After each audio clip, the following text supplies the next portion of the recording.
picture this. You're standing in a massive queue at your local coffee shop. Oh, yeah. We've all been there. Right. Or, maybe it's a convenience store or a fast food joint. You're on your lunch break. You just want to grab a sandwich and get back to your life. But the line is moving at an absolutely glacial pace. Glacial, yeah. And you crane your neck to look behind the counter. And it just looks like complete chaos. Like one person is desperately trying to ring up a massive order. Usually while the machine is freezing. Exactly. And then another person is wandering in from the back room looking completely lost. Someone else is wrestling with this towering pile of delivery bags. Yeah. And you catch yourself thinking, why is this system completely breaking down right when they need it to work the most? It's the universal modern experience. It really is. You're standing there wondering why the whole operation is falling apart. And, well, okay, let's unpack this, because the terrifying truth for these businesses is the system isn't breaking down at all. No, it's not. It's actually doing exactly what it was mathematically designed to do, which is wild. It is wild. And, while we as consumers only ever see that final frustrating bottleneck. The staring at the back of someone's head for 5 minutes part. Right. The part where you're wondering if you should just abandon your basket and leave. Yeah. The truly fascinating part is the invisible choreography happening behind the counter. Or the lack of choreography, right? Exactly. Or the lack thereof. Because what you are witnessing is the real-time collision of human labor, physical store layouts, and peak customer demand. And I want to make it clear up front, the stakes here are so much higher than just you or I getting a burger a few seconds faster. Oh, absolutely. We are talking about the actual survival of brick and mortar businesses. I mean, these places are facing a crushing wave of rising costs. If they don't figure out this invisible choreography, they quite literally will not be able to afford to keep their doors open. That's the reality of it. So, today on this deep dive, our mission is to uncover the hidden mechanics of operational efficiency. We're going to examine how retail and quick-serve restaurants, the industry calls them QSRs, by the way, how they measure, manage, and sometimes spectacularly fail to handle the humans working for them. And to really grasp the magnitude of this, you have to look past the branding and the marketing. You have to dive straight into the sources we have today. Right, the data. Yes. We've got this incredible stack of industry productivity, pulse data, benchmarking reports, and insights from workforce management analysts. These are the people who literally follow store managers around, right? Yeah. They follow frontline workers and managers around with stopwatches, just mapping exactly where the time goes, second by second, movement by movement. Wow. And the insights they uncover reveal this fundamental disconnect between the boardroom spreadsheets and the physical reality of the shop floor. Okay, so to understand why these massive multinational companies are suddenly obsessing over mere seconds, we first have to understand the macroeconomic pressure cooker they are operating inside. Right.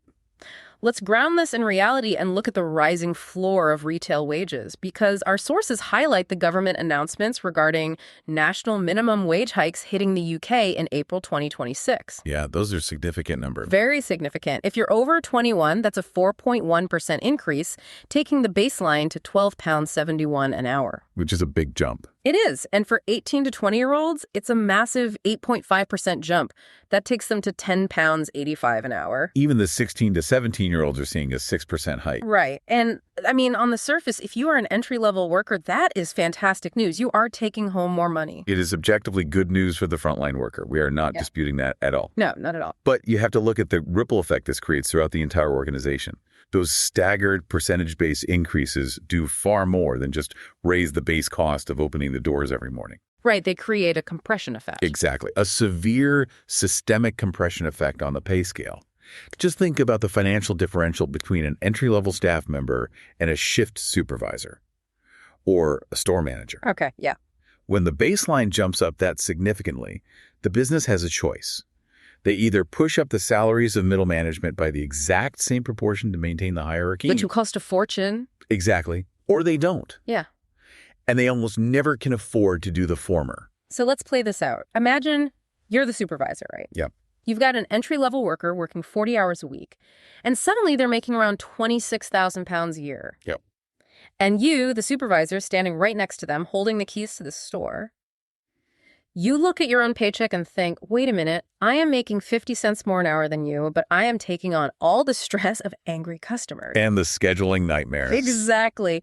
The nightmares when 3 people call in sick and I have corporate breathing down my neck about sales targets. It's just not worth it. No. If that pay gap shrinks too much, nobody wants the headache of leadership. You are essentially incentivizing people to stay at the bottom. Precisely. The psychological toll of wage compression is immense. It introduces this incredible strain on the workforce ecosystem because it demoralizes the exact people you need to run the operation smoothly. Yeah. And because labor has suddenly become so much more expensive across the board, the corporate offices just panic. They realize they have to extract maximum value from every single minute a worker's on the clock. Yes. And this is exactly why the industry relies on a core metric called the efficiency index. I want to spend some time on this efficiency index because it dictates so much of what we experience as customers. It really does. It's the mathematical tool they use to figure out if they're actually getting their money's worth from the labor they are paying for. Right. So looking at our sources, it's calculated by taking the proportion of time an employee spends on actual productive work, whether that's facing a customer, operating a till, doing food prep, and multiplying it by the pace of that work. Yes.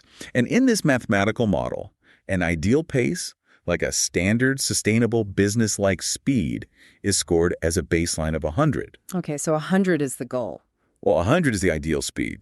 But if an employee or a store as a whole has an index of 80 or above, that is generally considered healthy. Got it. 80 is good. It means the vast majority of the time, your people are working at a good pace and are occupied with tasks that actually drive revenue or maintain the store. But something has shifted recently, right? Yes. Here's the critical shift over the last few years. Historically, there was always a bit of intentional slack built into this system. What do you mean by slack? Like just hanging around doing nothing? Not hanging around in a lazy sense, no. More like breathing room. Oh, okay. There was time for colleagues to chat for a minute while wiping down a counter. There was time to take a collective breath and mentally reset after a massive lunch rush. Which is just human nature. Right. There was buffer time built into the schedule so that if a delivery was late or a customer spilled a massive coffee, the whole store didn't collapse. Yeah, you had bodies to deal with it. But today, because those labor costs have risen so sharply and profit margins are so incredibly tight, that slack has been entirely engineered out of the budgets. Wow. The spreadsheets demand constant, relentless productivity, zero slack. It reminds me of tuning a car engine. Like if you tune an engine so it is constantly running right at the red line, maximum RPMs, maximum output, sure, it's highly efficient for a short, flat sprint on a perfect track. Yep. It looks great on paper, but doesn't it just guarantee that the engine is going to completely blow the second it hits a steep hill? That is the perfect analogy. If you have zero slack in a retail environment, you have zero resilience when reality hits. Because what happens when you hit that hill is exactly what analysts observe on the shop floor. What's fascinating here is they call it variable efficiency. Variable efficiency. Yes, because the slack has been completely removed. Even the most microscopic miscalculation in the labor budget leads to wildly different realities on the ground. Give me an example of that. So you might have one store location running at an utterly unsustainable breakneck pace. The staff is overwhelmed, they are sweating, making mistakes, and they are burning out. Sounds awful. But then, just a few miles away, the exact same brand might have another location where employees are essentially standing around with nothing to do. Wait, why? Because the foot traffic didn't match the algorithmic prediction for that specific day. Oh, wow. So it completely debunks the myth of the lazy worker then. Completely. If one store is a chaotic nightmare and the one down the road is a ghost town, it proves that it is not the employees who are inherently flawed or struggling to keep up. It's the workload models dictating their shifts that are broken. Exactly. The spreadsheet just doesn't match reality. The human beings are just reacting to the environment the math has placed them in. Okay, so if these zero slack efficiency models are failing to allocate resources properly, where does that pain manifest the most? Oh, we know exactly where. Right. If you're a customer, you already know the answer. It happens exactly when you need service the most peak demand. The morning coffee rush, the lunchtime surge, that chaotic Saturday afternoon, this is where the car engine hits the hill and explodes. And the margin for error is zero. I mean, if your baseline staffing is stretched too tight just to handle a quiet Tuesday morning, then hitting peak demand on a Friday afternoon means you immediately drop the ball. Customer wait times spike exponentially. Service quality plummets. The store looks like a disaster zone. And that is precisely when you risk losing that customer forever. Yeah, if someone waits 15 minutes for a burnt coffee, they aren't coming back tomorrow. No, they're going down the street. But the stopwatch analysts revealed something truly shocking about why this breakdown happens so predictably at peak times. This was the most baffling thing to me in the data. It's not just the sudden influx of foot traffic. It's about breaks. Yes. If you actually follow these workers around and track the store operations, you find out something crazy. In some retail stores, over 10% of total employee break time is happening during peak customer hours. Over 10%. Think about that. The store is absolutely packed. The lines are out the door, customers are furious, and a tenth of the workforce is sitting in the back room having a snack and scrolling on their phones. It sounds absurd. How does a manager even let that happen? Well, it comes down to a complete reliance on algorithmic management. Right, the computer. Most of these large organizations use automated workforce management software, often called WFM, to schedule their staff, and crucially, to schedule their break times. Okay. This software is highly optimized to comply with strict labor laws. It calculates exactly when someone must get a break to avoid a legal violation. Like a mandatory 15-minute rest after 4 mathematically specific hours of work. Precisely. But these algorithms are often entirely blind to the actual physical reality of customer foot traffic in a specific store. So the computer looks at the schedule and says, okay, worker A clocked in at 8:30 a.m., therefore, worker A must take their mandatory break exactly at 12:30 p.m. And the algorithm completely ignores the fact that 12:30 p.m. is the exact moment 100 office workers descend on the store looking for lunch. It ignores it entirely. Yeah. The system prioritizes legal compliance over operational logic. And the manager just goes along with it. The managers on the floor are often penalized by corporate if they override the system, so they just let it happen. Yeah. They send the person on break. That is wild. But the inefficiency doesn't stop at the timing of the break. The human cost of that break is wildly miscalculated by the software. Oh, yes. Let's walk through the reality of the 10-minute break. Because in the spreadsheet, a 10-minute break costs the company exactly 10 minutes of labor. Right, mathematically. But in the physical world, it turns into 20 minutes of lost floor time because of something called hidden travel time. This is huge. Just put yourself in the shoes of the worker for a second. The manager taps your shoulder and says, go take your 10 minutes. Yep. Your mental clock doesn't start the second you step away from the cash register. First, you have to physically navigate a crowded store. Which takes time. You have to walk all the way to the back room. You have to punch in an entry code, find your locker, open it, get your phone, get your sandwich. Maybe you have to use the restroom, which is down another hallway entirely. Exactly. And then finally, you sit down in the break room chair and say, okay, my 10-minute break starts now. And then, when that 10 minutes is up, you do the entire physical journey in reverse. Right. You put your things away, walk back down the hall, navigate the crowded shop floor, and get back to your register. So the business just lost 20 full minutes of productivity for a 10-minute break. The spreadsheet is living in a fantasy world where employees instantly teleport to the break room. They really are. It highlights this massive disconnect between how we design our physical spaces and how we write our corporate policies. And didn't some businesses try to fix this by splitting the breaks? Yes, and it's a disaster. Some recognize they are losing people during peak hours, so they try a different spreadsheet fix. They say instead of one 20-minute break, let's give them 2 10-minute breaks scattered throughout the day to avoid the lunch rush. But wait, if they do that, they are just doubling the hidden travel time. Exactly. If you have 2 10-minute breaks, the employee has to do their entire locker room bathroom journey twice. You are actually losing significantly more productive floor time than if you just let them take one longer break and get it over with. It's a perfect example of a mathematical solution failing spectacularly in the physical world.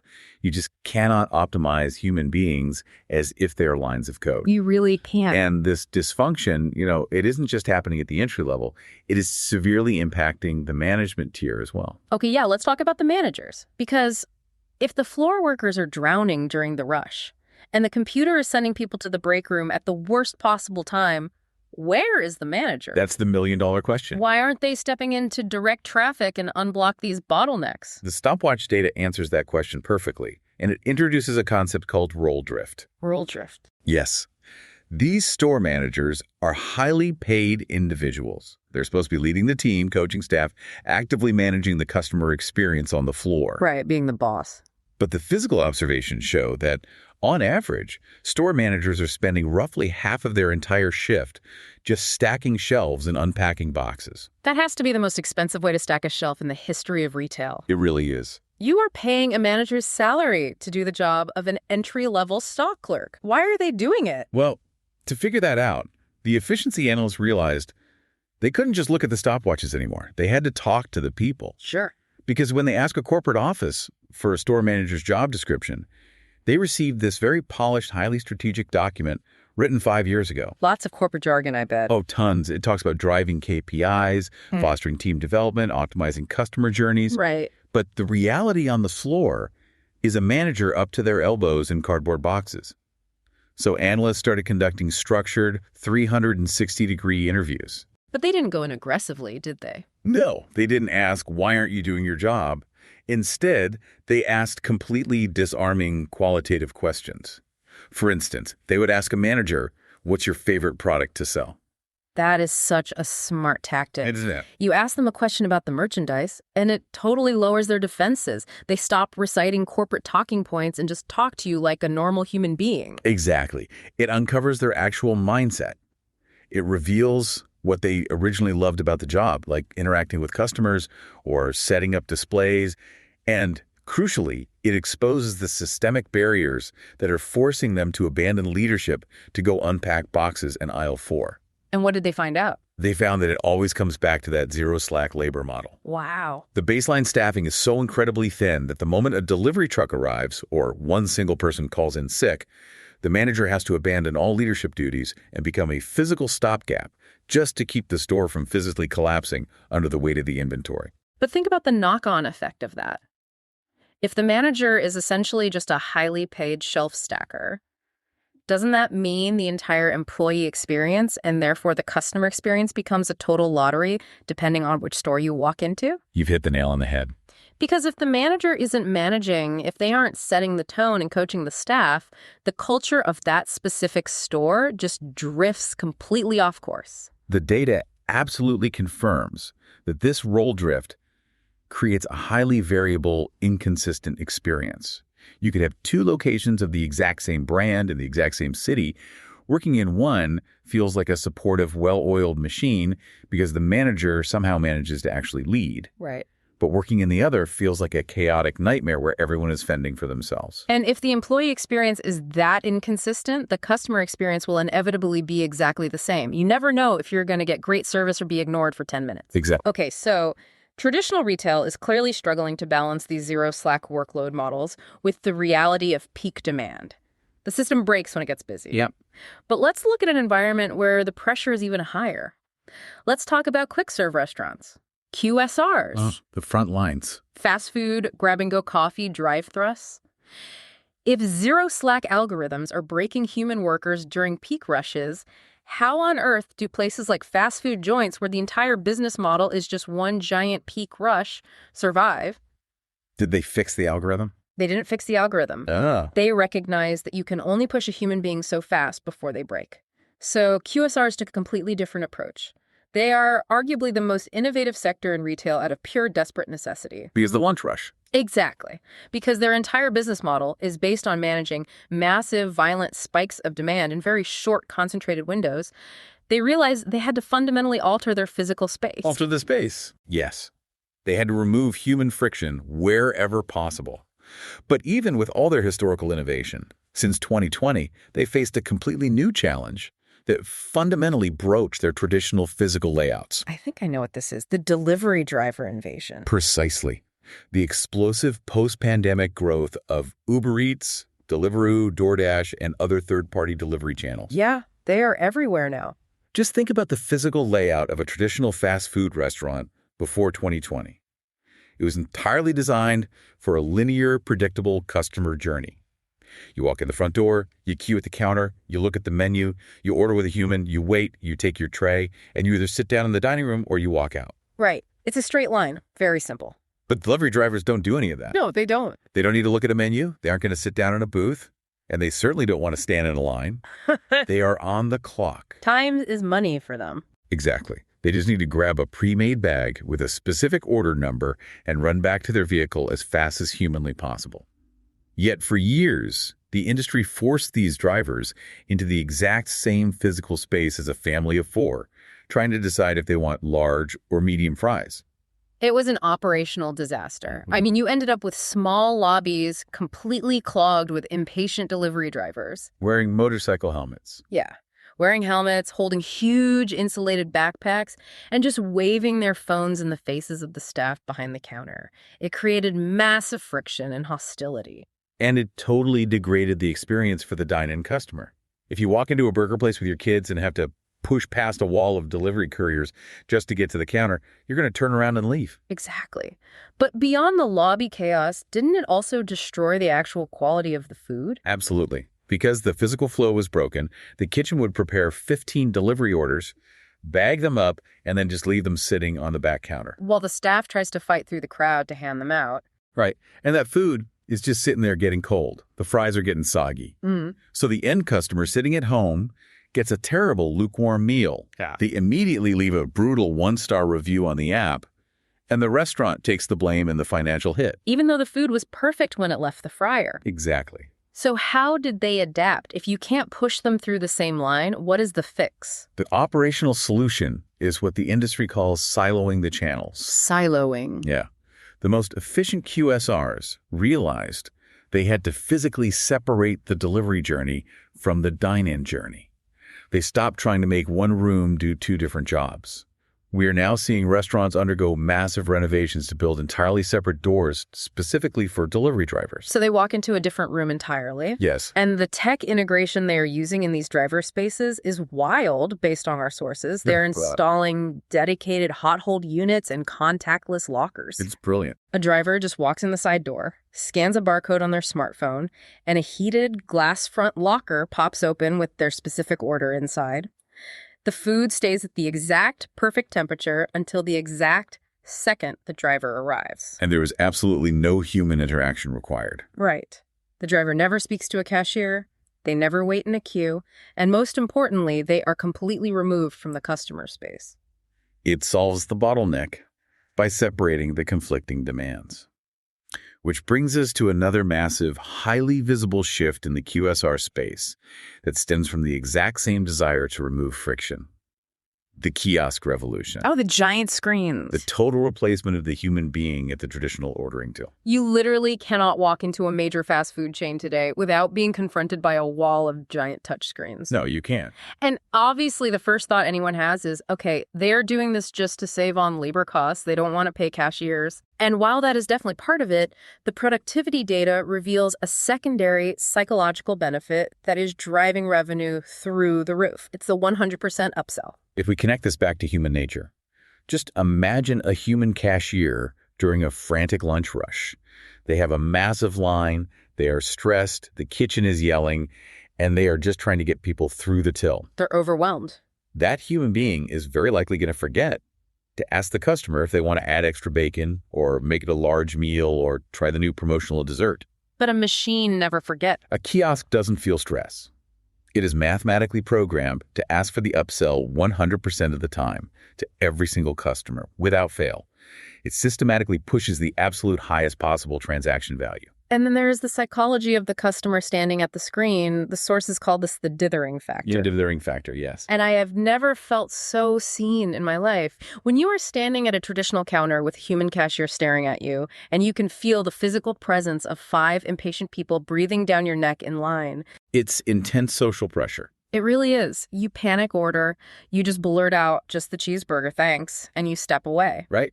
But when you are standing in front of a touch screen... You take your time, you tap around, you look at the pictures, you dither. Exactly.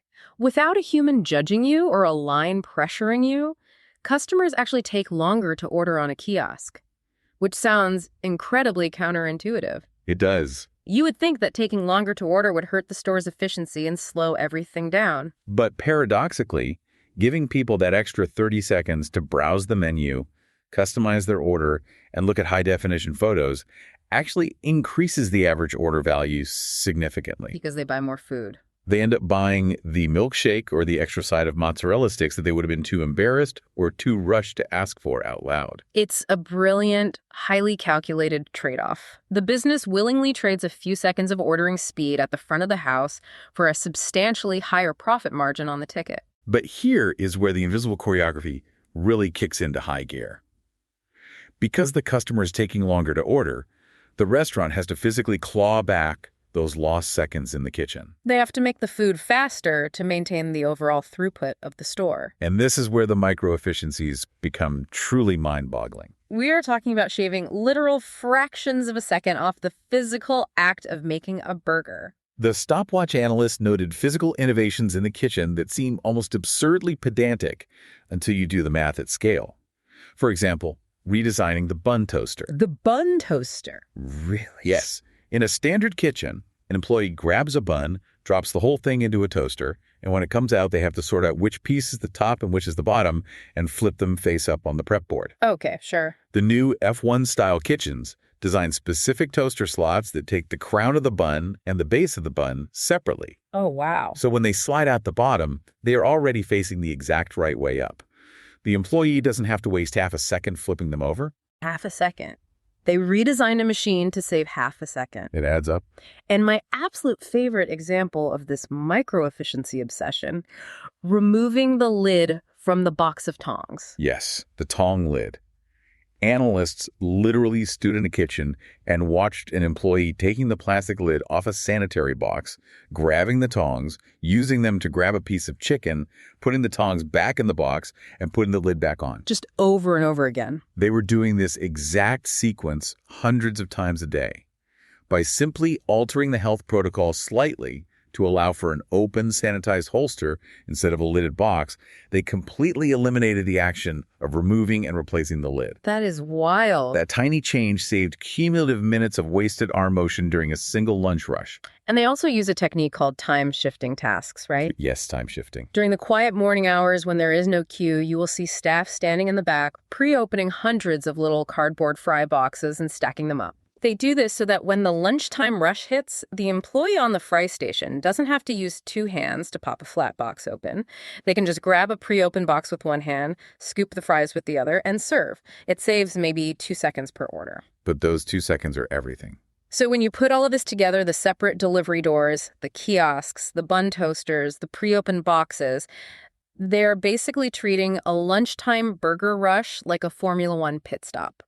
Every single millimeter of physical movement, every piece of equipment is ruthlessly calculated to maximize throughput. That F1 pit stop analogy is exactly how store designers think about it. And they do it because, in a quick-serve restaurant, you have a hard physical ceiling on your capacity. Because the lunch rush is so short. The lunch rush only lasts for roughly 60 to 90 minutes. The only possible way to make more money during that specific window is to physically push more human beings through the system. Right. If you save 10 seconds per order by pre-opening boxes and fixing the toaster, you can serve 20 more customers before the rush ends. That is pure profit.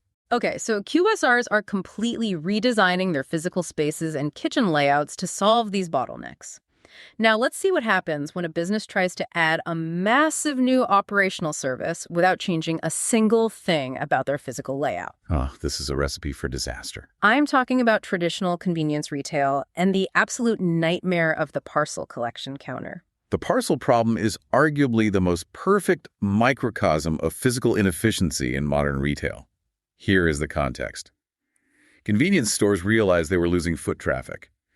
They wanted to add a service to drive people into the store, so they partnered with major delivery logistics companies to act as local drop-off and pickup points for online shopping. Like returning an Amazon package. Exactly. You order a coat online, it doesn't fit, you take it to the corner store to return it. We've all done it. You walk into a tiny convenience store holding a taped-up cardboard box looking for the counter. But if you look at the time data on these parcel transactions in the source material, it reveals a wait time lottery that is, frankly, staggering. It really is a lottery. The average wait time across the industry to drop off or retrieve a parcel is about 1.25 minutes.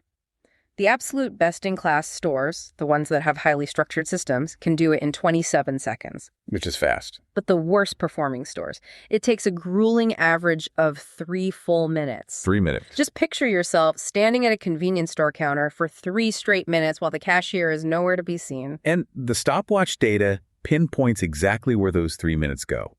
It is almost entirely wasted motion. Doing what? Walking. 2/3 of the retrieval time is just the employee walking.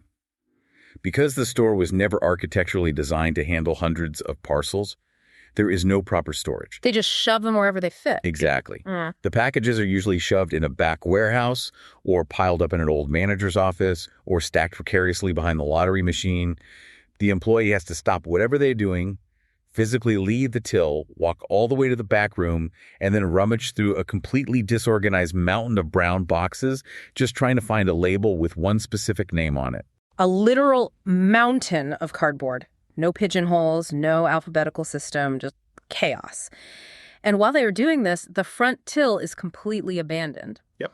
So if I am a customer just trying to buy a bottle of water, I am now stuck waiting behind an empty register while the only employee in the store plays hide and seek with an ASOS return in the back room. It's maddening. Why do stores even agree to do this? If it destroys their productivity, craters their efficiency index, and creates massive bottlenecks, why take on the parcels in the first place? Well, the business logic points to something called the halo effect. The halo effect. Let's explain that. Yes, the halo effect is the entire justification for the program. The corporate logic assumes that if you force a customer to come into the store to pick up their package, there is a high probability they will buy something else while they are there. The data suggests that roughly 10% to 20% of the people who come in for a parcel transaction will make a secondary purchase. They'll grab a pint of milk, a magazine, or a snack. That extra incremental revenue is supposed to mathematically justify the operational headache of storing the boxes. Okay, wait. I have to push back on this corporate logic because let's look at the physical reality on the floor. Go ahead. If I'm the only cashier working that shift and I have to completely abandon my post to go dig through a pile of cardboard for 3 straight minutes, isn't that theoretical halo effect completely wiped out by the physical reality of the store? Oh, absolutely. What about the 3 other customers who were just trying to buy a coffee, stood at the empty till, got frustrated waiting for me to come back, and just walked out the door, leaving their items on the counter? You gained 1 snack sale from the parcel guy, but you lost 3 coffee sales from the walkouts. It is a massive risk, and your exact scenario is playing out in stores every single day. This is why the current bolted-on model of parcel collection is largely unsustainable. It just doesn't work. The math of the halo effect doesn't account for the lost revenue of customer abandonment. Retailers are finally waking up to the fact that they have to adapt the physical space, exactly like the QSRs did with the delivery drivers. Right. You cannot run a new system in an old space. If we connect this to the bigger picture, this is exactly why new stores are fundamentally changing the footprint of the checkout area. So how are they fixing the physical space for parcels? When entirely new convenience stores are designed and built today, architects are actually pulling the main cash register forward by several feet to create a dedicated, customized void space immediately behind the cashier.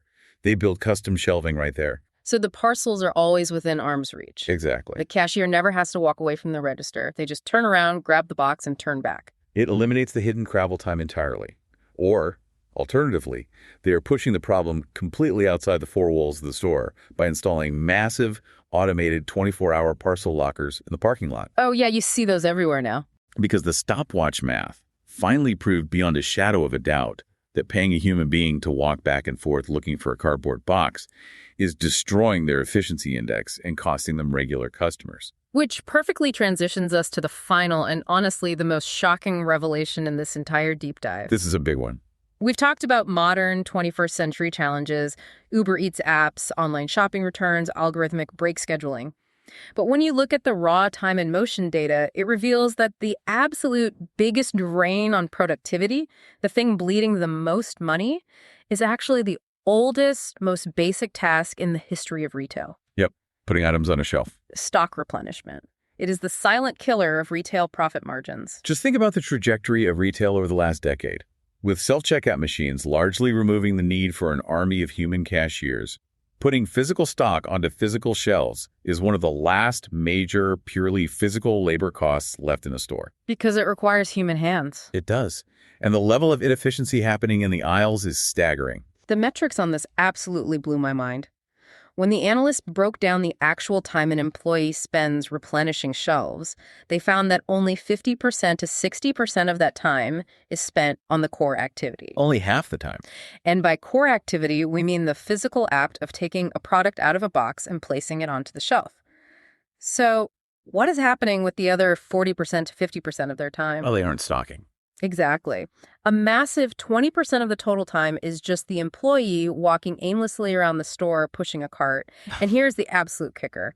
Up to 25% of the items brought out from the back room to the shop floor don't even fit on the shelf because it's already full. And those items had to be taken all the way back to the warehouse. It's unbelievable. The industry affectionately refers to this incredibly wasteful practice as taking stock for a walk. Taking stock for a walk. You put it on a cart, walk it around the store, and take it back where it came from. Yeah. And the financial toll of this wasted motion is catastrophic for a low-margin business. What does the data say it costs? The benchmarking data calculates that this specific inefficiency costs retail businesses over a penny for every single item that gets put on a shelf. I know an item doesn't sound like much to the average person, but you have to scale that up.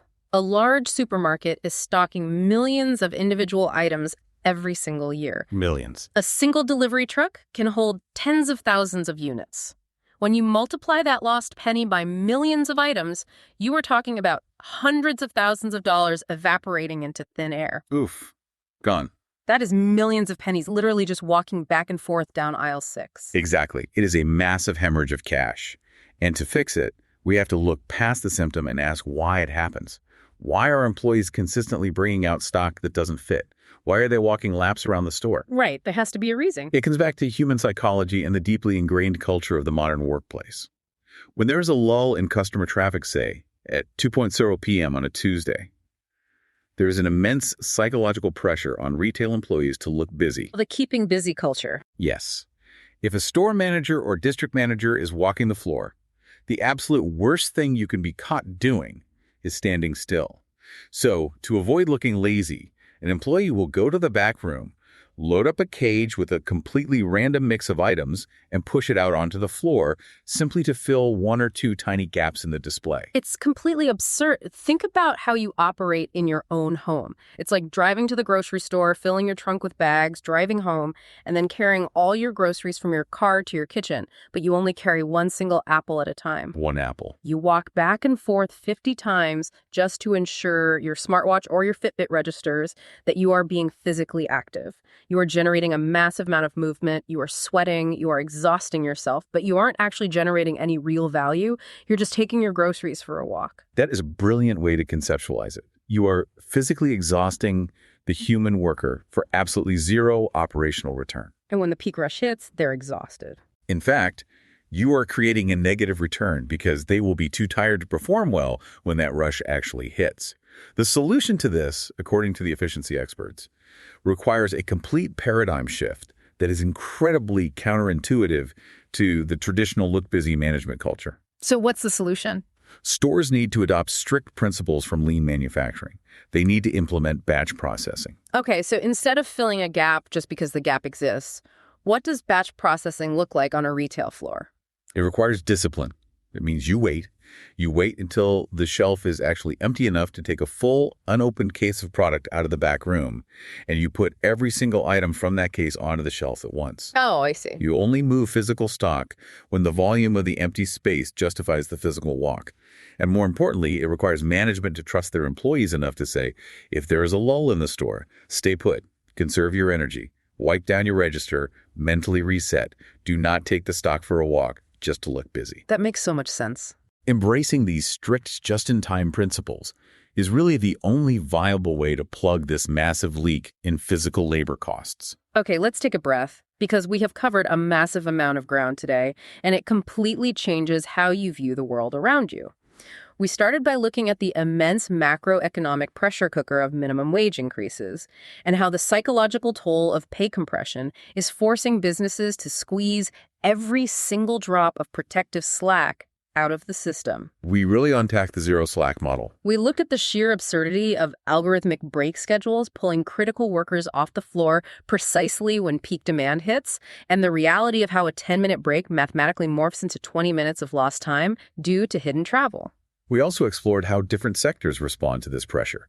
We saw the incredible, highly calculated micro-innovations happening in quick-serve restaurants, from physically siloing delivery drivers away from dining customers to leveraging the psychology of kiosks, right down to shaving fractions of a second off bun toasting and tongue handling. And we saw how completely failing to respect the physical space creates operational chaos, whether it's the grueling 3-minute wait for an employee digging through a disorganized pile of parcels, or the incredible hidden financial drain of employees taking stock for a walk just to satisfy the corporate need to look busy. Exactly. So I want to bring this entirely back to you listening to this right now.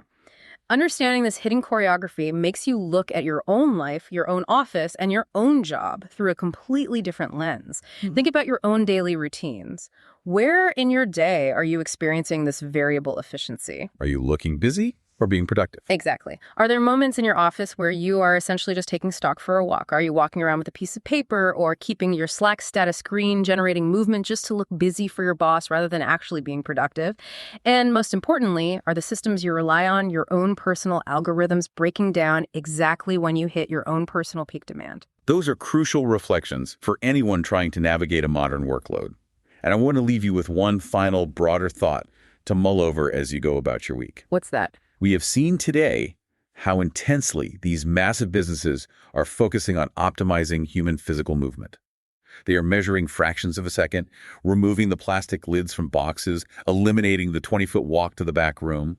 Inevitably, in the very near future, AI and robotics are going to entirely take over these purely physical, repetitive inefficiencies. It's already starting. A robotic arm will retrieve your parcel instantly without rummaging. A machine will perfectly toast the bun and assemble the burger without wasting a millimeter of motion. Which raises the ultimate question. When the machines take all the physical tasks, what exactly is left for the humans to do? Exactly. The only unique, irreplaceable value left for the human frontline worker will be genuine hospitality, empathy, human connection, the ability to de-escalate a frustrated customer or make a child smile.